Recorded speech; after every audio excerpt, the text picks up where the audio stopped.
Okay, welcome to episode number 3 of Superhuman. അപ്പോൾ ആദ്യത്തെ 2 എപ്പിസോഡുകളും നിങ്ങൾക്ക് ഇഷ്ടപ്പെട്ട് കാണുമെന്ന് ഞാൻ വിചാരിക്കുന്നു. ഫസ്റ്റ് എപ്പിസോഡ് ഫീഡോർ എമിലിയാനൻകോ നമ്മൾ ചെയ്തിരുന്നു. അത് സമയം കിട്ടുമ്പോൾ നിങ്ങൾ പോയി കാണുക. രണ്ടാമത്തെ എപ്പിസോഡ് ക്യൂൻറ്റൻ റാംപേജ് ജാക്സൺ, അത് സമയം കിട്ടുമ്പോൾ നിങ്ങൾ പോയി ഒന്ന് കാണുക. ഇപ്പോൾ ഈ മൂന്നാമത്തെ എപ്പിസോഡിൽ നമ്മൾ ഫീച്ചർ ചെയ്യാൻ പോകുന്നത് മറ്റാരുമല്ല,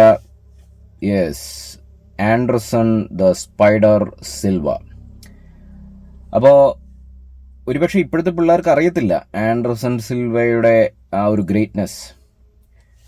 എനിക്ക് തോന്നുന്നു ഇപ്പോഴത്തെ പിള്ളേർ അത് കാണുന്നതിന് മുമ്പ് തന്നെ പുള്ളിക്കാരൻ റിട്ടയർ ആയെന്ന് തോന്നുന്നു. ഓൾമോസ്റ്റ് റിട്ടയർമെന്റ് സ്റ്റേജിലെത്തി. അപ്പോൾ എൻ്റെയൊക്കെ സമയത്ത് നമ്മൾ ഈവൻ ജോൺ ജോൺസ് ഒന്ന് കത്തി നിൽക്കുന്ന സമയമാണ്.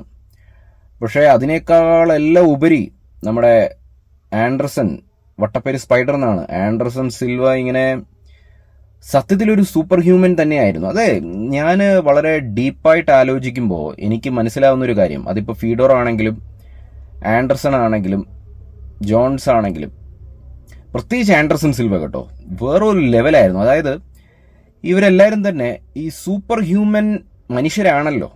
അപ്പം എങ്ങനെയാണ് സൂപ്പർ ഹ്യൂമൻ ആകുന്നതെന്ന് ചോദിച്ചു കഴിഞ്ഞാൽ ഇവരുടെ ആ ഒരു കർമ്മഭൂമി എന്നൊക്കെ പറയത്തില്ല, അതായത് ഇവരുടെ പ്രവർത്തന മേഖല മാർഷൽ ആർട്സ് ആണല്ലോ.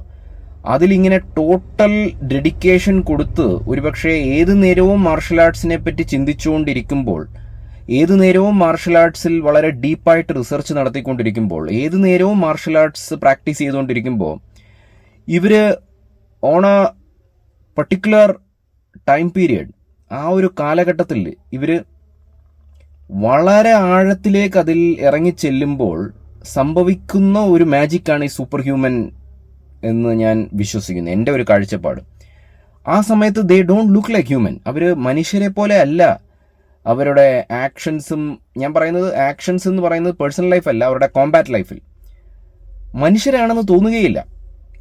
ഇപ്പം ആൻഡർസന്റെ എൻറ്റയർ കരിയർ, ഞാൻ പറയുന്ന ലാസ്റ്റ് ഫേസ് അല്ല, ക്രിസ് വൈഡ്മാൻ്റെ കൂടെയുള്ള ഫൈറ്റ് അത് കഴിഞ്ഞാൽ പിന്നെ പുള്ളി മനുഷ്യനായി. പക്ഷെ അതിന് മുമ്പെല്ലാം പുള്ളി സൂപ്പർ ഹ്യൂമൻ ഇതാണ് കാണിക്കുന്നത്. എസ്പെഷ്യലി ആ ഒരു പുള്ളിയാണെങ്കിൽ 1997 മുതലേ ഉണ്ട്, ഫൈറ്റ് ചെയ്യുന്നുണ്ട് ജീവിതകാലം ഫുള്ള്. എനിക്ക് തോന്നുന്നു 46 മറ്റോ ഫൈറ്റ് ഉണ്ട് മിക്സ്ഡ് മാർഷൽ ആർട്സിൽ മാത്രം. കിക്ക് ബോക്സിംഗ് റെക്കോർഡ് വേറെയുണ്ട്, ബോക്സിംഗ് റെക്കോർഡ് വേറെയുണ്ട്. അപ്പോൾ പുള്ളിയുടെ UFC, പ്രത്യേകിച്ച് UFC-ലാണ് ആ സൂപ്പർ ഹ്യൂമൻ ഒരു ഗ്ലിംസ് കാണാൻ തുടങ്ങിയത്. അത് സ്റ്റാർട്ടിംഗ് ഫൈറ്റ് ആയിട്ടുള്ള ക്രിസ് ലീബൻ മുതലേ തന്നെ പുള്ളിയുടെ ആ ഒരു ഇത് നമുക്ക് ടച്ച് മുതൽ കാണാം. അവിടെയാണ് പുള്ളി ഇവരുടെ ലൈഫിൽ ഒരു പ്രത്യേക ഘട്ടം എത്തുമ്പോഴാണ് ഇവർക്ക് ആ ഒരു സൂപ്പർ ഹ്യൂമൻ ഇത് വരുന്നത്. ഞാൻ പറഞ്ഞില്ല, അത് മാജിക് അല്ല, ഏത് മനുഷ്യനെ കൊണ്ടും അത് സാധിക്കും. പക്ഷേ നമ്മളുടെ റിസർച്ച്, നമ്മുടെ അധ്വാനം, നമ്മുടെ ഫോക്കസ്, ഡെഡിക്കേഷൻ, പാഷൻ ഉയരണം. അതൊരു പ്രത്യേക ലെവലിന് മേളിൽ ഉയരുമ്പോൾ നമ്മൾ സൂപ്പർ ഹ്യൂമനായി മാറും. നമ്മൾ എന്തുകൊണ്ടാണ് സൂപ്പർ ഹ്യൂമൻ ആകാൻ പറ്റാത്തതെന്ന് ചോദിച്ചു കഴിഞ്ഞാൽ നമുക്ക് അത്രയും ഫോക്കസ് ഇല്ല, ഡെഡിക്കേഷൻ ഇല്ല, ഹാർഡ് വർക്ക് ഇല്ല, പാഷൻ ഇല്ല. നമ്മളല്ല, ഞാൻ എൻ്റെ കാര്യമാണ് പറയുന്നത്. അപ്പോൾ നമുക്ക് ആ ലെവലിലേക്ക് എത്താൻ പറ്റത്തില്ല. പക്ഷേ ആൻഡർസൺ സിൽവ പോലുള്ള ആളുകൾ, അല്ലെങ്കിൽ മൈക്ക് ടൈസൺ പോലുള്ള ആളുകൾ ആ ഒരു ലെവൽ താണ്ടിക്കഴിഞ്ഞു. അതുകൊണ്ടാണ് ആ സൂപ്പർ ഹ്യൂമൻ. ഇപ്പം ആൻഡർസൺ സിൽവയുടെ എൻറ്റയർ UFC കരിയർ എടുത്തു കഴിഞ്ഞാൽ, പുള്ളി പ്രൈഡിലും കേജിലും എല്ലാം കളിച്ചിട്ടുണ്ട്. പക്ഷേ UFC-ലാണ് ഞാൻ പറഞ്ഞ പോലെ ആ super human glimpse. Entire UFC ഇത് എടുത്തു കഴിഞ്ഞാൽ എല്ലായിടത്തും ഉണ്ടെങ്കിലും ചിലതൊക്കെ നമുക്ക് മറക്കാൻ പറ്റത്തില്ല. ഇപ്പോൾ ഉദാഹരണത്തിന് ആ ഫോറസ്റ്റ് ഗ്രിഫിൻ്റെ കൂടെയുള്ള ഫൈറ്റ്, എൻ്റെ പൊന്നെ, ഫോറസ്റ്റ് ഗ്രിഫിൻ പോലും ഇന്റർവ്യൂവിൽ പറയുന്നുണ്ട്, പുള്ളിക്ക് പോലും വിശ്വസിക്കാൻ പറ്റത്തില്ല, ആ ലെവലിലാണ് ഫോറസ്റ്റ് മുന്നോട്ട് കുതിച്ചു കയറി വരുവാണ്. ഒരു ബ്ലിറ്റ്സ് എന്ന് പറയത്തില്ല, ഇടിക്കാനായിട്ട്. ഇതൊന്നും കൊള്ളുന്നില്ല ആൻഡർസന്റെ മേത്ത്. പുള്ളി ആകെ ഫ്രസ്ട്രേറ്റ് ആയിപ്പോയി. ആ സമയത്ത് ആൻഡർസന്റെ ഒരു കൊട്ടു, ഒരു അമേസിങ് കൗണ്ടർ സ്ട്രൈക്ക്. ഫോറസ്റ്റ് താഴെ പോയി എന്നെ ഞാൻ തീർന്നേ എന്ന് പറഞ്ഞിട്ട് കൈ കാണിക്കുന്നുണ്ട്. അതൊരു സൂപ്പർ ഹ്യൂമൻ ഗ്ലിംസ് ആയിരുന്നു. പിന്നെന്താണ് പറയുന്നത്, ഒരുപാട് കാര്യങ്ങളുണ്ട്. ഇപ്പോൾ നമ്മുടെ ആൻഡർസൺ സിൽവ വീട്ടോർ ബെൽഫോർട്ടിനെ തീർക്കുന്ന front kick to the face, എൻ്റെ പൊന്നെ, സൂപ്പർ ഹ്യൂമൻ എന്നല്ല, എന്താ പറയുക, that was straight like an anime ഇത് മൂവി. അതിനകത്ത് അത്യാവശ്യം വീട്ടോർ ബെൽഫോർട്ട് നല്ല സ്ട്രോങ് ആയിട്ടാണ് കാണപ്പെട്ടത്. പക്ഷേ Anderson Silva out of nowhere front kick, വീട്ടോർ ബെൽഫോർട്ട് ഒട്ടും തന്നെ പ്രതീക്ഷിച്ചില്ല അങ്ങനെ ഒരു കിക്ക് വരുമെന്ന്, out of nowhere. That was beautiful. പിന്നെ Anderson Silva versus Stephan Bonnar, അത് വേറൊരു ലെവലായിരുന്നു.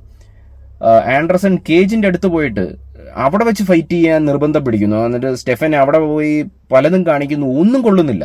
ആൻഡർസന്റെ മേത്ത് ഒന്നും കൊള്ളുന്നില്ല. അപ്പം സ്റ്റെഫൻ ഫ്രസ്ട്രേറ്റ് ആകുന്നു. അത് മുതലെടുത്തുകൊണ്ട് ആൻഡർസന്റെ വക ഒരു അമേസിങ്, നിങ്ങൾക്ക് ഇപ്പോൾ ഓർമ്മയുണ്ടെങ്കിൽ ഒരു ബ്യൂട്ടിഫുൾ ലെഗ് ട്രിപ്പ്, അവിടെയൊന്ന് പെട്ടെന്ന് എങ്ങൊന്നും ഇല്ലാത്ത രീതിയിൽ ഒരു ചെസ്റ്റിലേക്ക് ഒരു കിക്കല്ല സോറി നീ സ്ട്രൈക്ക്. അത് കാണുമ്പോൾ തന്നെ അറിയാം, നമുക്ക് തന്നെ വേദന തോന്നും. സ്റ്റെഫൻ താഴെ പോയി ബ്യൂട്ടിഫുൾ. ആൻഡ് ഇപ്പോഴത്തെ പിള്ളേർ ഷെയിൽ സോണനെയൊക്കെ അങ്കിൾ ഷെയിൽ എന്നൊക്കെ വിളിച്ച് കളിയാക്കും. പക്ഷേ ഷെയിൽ സോണൻ ആയ കാലത്ത് ഭയങ്കര ഫൈറ്റർ ആയിരുന്നു കേട്ടോ. പുള്ളി ഒരു ഓൾമോസ്റ്റ് എത്തിയതാണ് ബെൽറ്റിലേക്ക്. അത് ആൻഡർസൺ സിൽവയുടെ ഉള്ള ഫൈറ്റാണ്. Fight number 1, fight number 2. Fight number 2 പെട്ടെന്ന് സിൽവ തീർത്തു. പക്ഷേ ഫൈറ്റ് നമ്പർ 1 ഒരു പോരാട്ടമായിരുന്നു. ഷെയിൽ സോണൻ പുള്ളിയുടെ റെസ്ലിംഗ് സ്കിൽസ് വെച്ച് ആൻഡർസനെ ശരിക്കും ബുദ്ധിമുട്ടിച്ചു. ഞാൻ ആ ഫൈറ്റ് കണ്ടുകൊണ്ടിരിക്കുന്ന സമയത്ത് നമ്മൾ വിഷമിച്ചു പോയി. കാരണം നമ്മൾ സിൽവ ഫാനാണല്ലോ. നമ്മൾ വിചാരിച്ചു സോണൻ ജയിച്ചു എന്ന് വിചാരിച്ചു. പക്ഷെ സിൽവ ലാസ്റ്റ് മൊമെന്റിൽ പുള്ളി ഒരു ട്രയാങ്കിൾ ചോക്ക്, നമ്മൾ ഞെട്ടിപ്പോയി. നമ്മൾ ഞെട്ടിത്തെറിച്ച് കാട്ടിൽ നിന്ന് എണ്ണീറ്റ് ചാടി സോണനെ തോപ്പിച്ച് നമുക്ക് വിശ്വസിക്കാൻ പറ്റിയില്ല. ബ്യൂട്ടിഫുൾ ട്രയാങ്കിൾ ചോക്കായിരുന്നു. ആ ബെൽറ്റും നിലനിർത്തി. എനിക്ക് തോന്നുന്നു ആൻഡർസൺ സിൽവയ്ക്ക് ആ സമയത്ത് നൊഗേര ബ്ലാക്ക് ബെൽറ്റ് കൊടുത്തു. നൊഗേരയാണ് പുള്ളി ജുജിത്സു ട്രെയിനർ. ജയിൽ സോണൻ അതിനെ ഒരുപാട് കളിയാക്കിയാക്കാം. അപ്പം എന്തായാലും ഇതെല്ലാം തന്നെ സൂപ്പർ ഹ്യൂമൻ ഗ്ലിംസ് ആണ് ആൻഡർസൺ സിൽവയുടെ നൽകുന്നത്. ഇത് ഇപ്പം വീഡിയോ അധികം നീട്ടിക്കൊണ്ട് പോകണ്ടെന്ന് വെച്ചിട്ടാണ്. എൻറ്റയർ നിങ്ങളൊന്ന് UFC ഹൈലൈറ്റ്സ് ഒന്ന് എടുത്തു നോക്കുക ആൻഡർസൺ സിൽവയുടെ.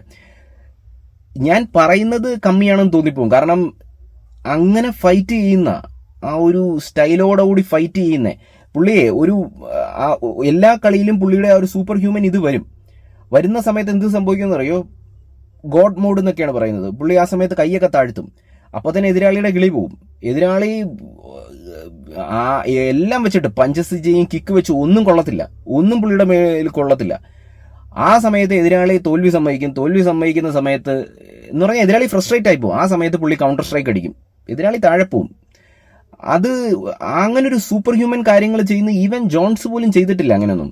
ഈവൻ ഹബീബോ മക്കാഷേവോ ഒന്നും ചെയ്തിട്ടില്ല. ഇവരെല്ലാം വലിയ ഫൈറ്റേഴ്സ് ആണെങ്കിൽ ഒരു ഹ്യൂമൻ ടച്ച് ഉണ്ട്. പക്ഷേ ആൻഡർസൺ കത്തിക്കെറിക്കുന്ന സമയത്ത് ആ ഒരു സൂപ്പർ ഹ്യൂമൻ ഇത് വരുന്നുണ്ട്. ഡെഫിനറ്റ്ലി എനിക്ക് സന്തോഷമാണ് ഈ ഒരു എപ്പിസോഡിൽ ആൻഡർസൺ സിൽവനെ ഫീച്ചർ ചെയ്യാനായിട്ട്. ഇനിയും ഞാൻ വിട്ടുപോയിട്ടുള്ള പോയിന്റുകൾ നിങ്ങൾ കമൻറ്റ് ചെയ്യുക. ഞാൻ ഇതിനകത്ത് ഒരു പ്രത്യേക സാഹചര്യങ്ങൾ മൂലം നമ്മുടെ സ്റ്റുഡിയോ ഇന്ന് കാറാണ്, നമ്മുടെ വാഹനമാണ്. അതുകൊണ്ട് ഞാനിരുന്ന് വെന്തുരുകുവാണ്. അപ്പോൾ ഞാൻ അധികം തന്തൂരി ആവുന്നതിന് മുമ്പ് തന്നെ ഞാൻ ഇവിടുന്ന് ഇറങ്ങട്ടെ. നിങ്ങൾ കമൻറ്റ് ചെയ്യുക, സപ്പോർട്ട് ചെയ്യുക. Okay, bye guys and see U.